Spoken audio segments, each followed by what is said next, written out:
Hi, I'm Susan Papanicholas from How Does Your Garden Grow in Seattle, Washington. It's the middle of August and I'm here today in my client's garden to show you this Japanese forest grass, or Hakonechloa macra.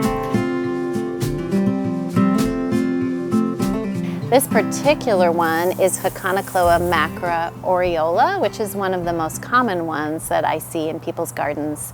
It has kind of a yellow leaf with green striping down the entire length of the leaf.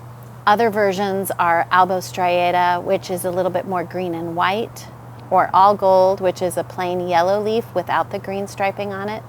There's also the straight species, Hakonechloa macra, which is just solid green and tends to be a little bigger and more upright than the other varieties.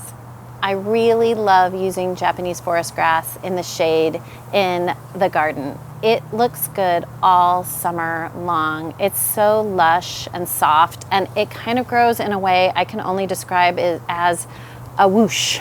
It just comes up and whooshes over, creating this really soft edge. I love it in containers. I love it along the edge of a lawn or the edge of a patio, where it just softens the entire edge of the planting.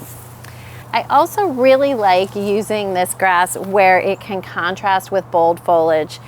I don't know if you can see because it's a little crowded right here, but we have a bold leaf acanthus growing right next to it, and that contrast can be really lovely. There's also a royal fern growing here behind it. It blends well with a lot of other plants in the shade garden and adds for great texture that enhances the whole setup. The colors tend to stay vibrant all summer long, and it stands up to summer heat really nicely and looks good from spring all the way through fall, looking very, very lush in the garden.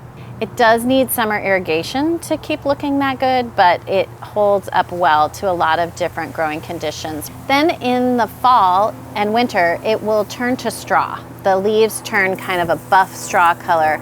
And I usually leave that up in the winter garden. I think it can be a really nice feature. And then in late February, before it starts emerging with its new foliage again, I'll just cut it back to the ground, or even sometimes just grab them and kind of break them off so that it's a blank slate for the new foliage to come up again.